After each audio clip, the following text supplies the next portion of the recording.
एक दिन 549 रन और 8 विकेट। एक बार फिर से तैयार हो जाइए गौतम गंभीर की कोचिंग में। हम एक बार फिर से एक और घरेलू टेस्ट मुकाबला हारने वाले हैं। गौतम गंभीर जिन्होंने टीम इंडिया की नाक आज हर जगह कटा कर रखी है। आपको गौतम गंभीर का वो एक कोट याद होगा जब उनसे पूछा गया था रवि शास्त्री के बारे में, जब रवि शास्त्री कोचिंग में थे, हेड कोच थे। उस टाइम पर उनसे उनके बारे में पूछा गया था तो उन्होंने कहा था कि शास्त्री ने कभी भी आउट ऑफ होम यानी इंडिया के बाहर एक भी टेस्ट मुकाबला जीता नहीं है। लेकिन अब हम सब ये कहने पे विवश हो गए हैं कि भाई गौतम गंभीर ने तो आउट ऑफ होम तो छोड़ दीजिए, गौतम गंभीर ने इन होम भी मुकाबला कोई नहीं जीता है। गौतम गंभीर एक बार फिर से घटिया सा इतिहास रचने के लिए तैयार हैं।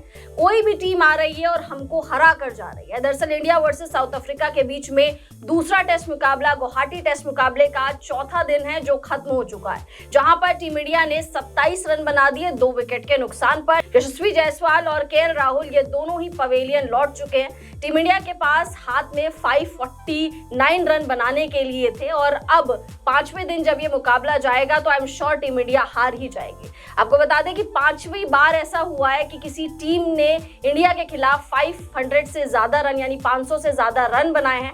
आखिरी बार ऐसा 2006 में हुआ था जब पाकिस्तान ने ये कारनामा करके दिखाया था। और इंडिया को इंडिया में अगर किसी ने 500 का टारगेट दिया है तो ऐसा दूसरी बार हुआ है। आप सोचिए गौतम गंभीर के कोचिंग में हम कहां बड़े बड़े इतिहास रचने वाले थे शशि, लेकिन इस तरीके का घटिया इतिहास जहां पर मार्को येंसन शतक से चूक जा रहे हैं, मतलब 93 बना रहे हैं, कभी ट्रिस्टन स्टब्स 93 बना रहे हैं, ये चल क्या रहा है? बिल्कुल देखिए ना, गौतम गंभीर के कोचिंग में हमने हर वो चीज कर लिया है जो इतिहास में मतलब कभी हुआ नहीं था। आप देखिए उनके कोचिंग में हम लोग 12 साल बाद श्रीलंका से हार गए। उनके कोचिंग में हम लोग बड़े बड़े टेस्ट मैचेस हारने लगे हैं। यहाँ तक कि घरेलू सीरीज 3-0 से न्यूजीलैंड के हाथों हार गए, अब साउथ अफ्रीका के हाथों 2-0 के हार कर कगार पर पहुंच चुके हैं। तो मेरा अगर मानना है कि अगर मुझसे पूछा जाए तो ये कल जो आखिरी दिन है, 5वां दिन है, ये आखिरी दिन है ना सिर्फ इस टेस्ट मैच का, ना सिर्फ इस टेस्ट सीरीज का, बल्कि गौतम गंभीर के कोचिंग कैरियर का भी आखिरी दिन होना चाहिए। ये मैं बीसीसीआई से कह रहा हूं और भारतीय टीम मैनेजमेंट से कह रहा हूं, क्योंकि इस कोच ने वो सब कुछ कर दिया जो इंडिया क्रिकेट ने कभी देखा नहीं था इन सेंस कि वो मतलब ये इतने बुरे दिन कभी इंडियन क्रिकेट के आए नहीं है। आप देख लीजिए इंडियन क्रिकेट अगर इंडिया में इतना स्ट्रगल कर रही है और उसके पीछे सिर्फ एक वजह वो कौन है? वो हेड कोच गौतम गंभीर। इसलिए क्योंकि ना सही से कॉम्बिनेशन टीम का बना पा रहे हैं, ना सही खिलाड़ियों को सही पोजीशन पे खिला पा रहे हैं, ना कोई रणनीति है, ना कुछ है। और जब इनसे पूछा जाता है किसी और के बारे में तो बड़ी बड़ी बातें करते हैं। जैसा कि आपने कहा कि रवि शास्त्री को लेकर जब इनसे पूछा गया था, जब रवि शास्त्री कोच थे तब उनसे पूछा गया था कि रवि शास्त्री कहते हैं कि ये इस वक्त की, जब विराट कोहली टेस्ट टीम के कैप्टन हुआ करते थे तब रवि शास्त्री ने कहा था कि ये इंडियन क्रिकेट का स्वर्णिम दौर है और ये इंडियन क्रिकेट का बेस्ट एरा है, इन्होंने रवि शास्त्री ने कहा था। तो निश्चित तौर पर वो दौर वैसा ही था, इसीलिए रवि शास्त्री ने कहा था। लेकिन जब उनके कोर्ट को जब बताया गया गौतम गंभीर इंटरव्यू दे रहे थे तब उन्होंने कहा था कि रवि शास्त्री ने इंडिया के बाहर कभी कुछ जीता ही नहीं, तो उनको क्या पता होगा।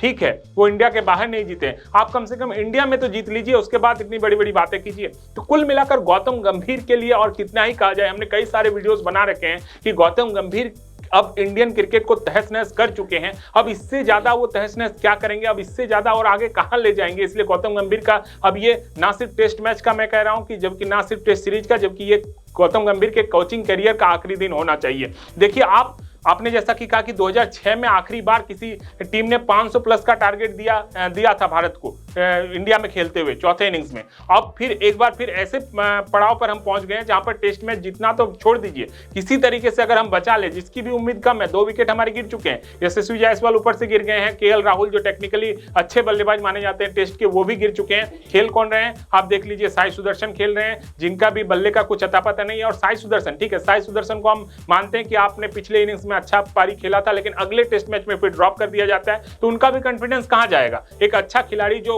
आपको 87 रन बना कर देता है 3 नंबर पर, और आपके पास जब 3 नंबर का बल्लेबाज नहीं है और अगले टेस्ट मैच में आप उनको ड्रॉप कर दीजिएगा, तो फिर अगला टेस्ट मैच जब वो खेलने आएगा तो उनका माइंडसेट क्या होगा, उनका मेंटल सिचुएशन क्या होगा, फिर वो कैसे अच्छी पारियां खेल के आपके लिए देगा। तो कुल मिलाकर स्टेबिलिटी नहीं है टीम में, किसी को ये पता नहीं है कि मुझे कहां खेलना है, किसी को ये भी पता नहीं है कि अगले मैच में मैं खेलूंगा या नहीं। तो जब तक ये सारी चीजें चलती रहेगी और जब तक गौतम गंभीर रहेंगे, निश्चित तौर पर ऐसा ही चलता रहेगा। रोटेशन, ऑलराउंडर भरने की ये जो उनकी एक आदत है, है वो भरने के चक्कर में, टेस्ट को T20 प्लेयर, T20 को टेस्ट प्लेयर बनाने के चक्कर में पूरी टीम इंडिया को बर्बाद कर चुके हैं। और मैं चाहता हूं कि कल का दिन आखिरी दिन हो गौतम गंभीर का, और इससे ज्यादा वो इंडिया को तहस-नहस ना करें, इससे ज्यादा टीम इंडिया को वो बर्बाद ना करें। बिल्कुल, और इसीलिए हम लोग लगातार बोल रहे हैं कि एज अ कोच गौतम गंभीर को रेड बॉल फॉर्मेट में हम लोग कभी एक्सेप्ट ही नहीं कर पाए, और आई एम श्योर आप लोग भी नहीं कर पाए होंगे। आप सोचिए, साउथ अफ्रीका जैसी टीम जो फॉलो ऑन नहीं देती, जो दूसरी पारी में खेलने के लिए तैयार हो जाती है, तेम्बा बाबूमा जिनकी हाइट आप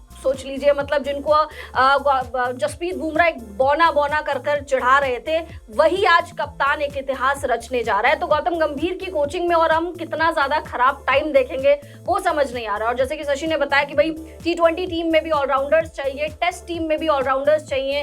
विराट कोहली, रोहित शर्मा को रिटायर करवा दिया, लेकिन इनका बैकअप आपको पता ही नहीं है। आपसे जब सवाल पूछा जाता है तो आप पिच को लेकर रोना रोते रहते हैं, कभी आप गुवाहाटी की पिच को लेकर चीजें बोलते हैं और कभी आप कहीं और की पिच को लेकर चीजें बोलते हैं। तो गौतम गंभीर को ये चीज समझनी चाहिए और साथ साथ ऑलराउंडर्स पर ज्यादा ध्यान ना देके खिलाड़ियों को बैकिंग देनी चाहिए। खिलाड़ी अपनी जगह को लेकर सेफ एटलीस्ट फील करें कि ठीक है, अगर मैंने आज के मैच में 83 रन बनाए हैं तो एटलीस्ट मैं दूसरे मैच में ड्रॉप ना हूं। तो ये चीजें गंभीर को समझनी पड़ेंगी। और फिलहाल एक और हार का हम लोग मुंह देखने वाले हैं कल। यहाँ तक भी ये मुकाबला नहीं जाता अगर साउथ अफ्रीका फॉलो ऑन दे देती। फिलहाल इस वीडियो में इतने। आप लोग कमेंट्स करके बताइए कि क्या लग रहा है कि कल के दिन क्या कुछ होगा और कितनी जल्दी टीम इंडिया हार जाएगी, क्योंकि हारना तो निश्चित है, वो तय है। कितनी जल्दी हारेगी इसका पता लगाना पड़ेगा। कमेंट्स करके अपनी राय जरूर दीजिए। वीडियो पसंद आ गया होगा तो वीडियो को लाइक कर दीजिए, चैनल को सब्सक्राइब कर दीजिए। हम दोनों को इजाजत दीजिए। आप सभी लोगों का बहुत बहुत शुक्रिया।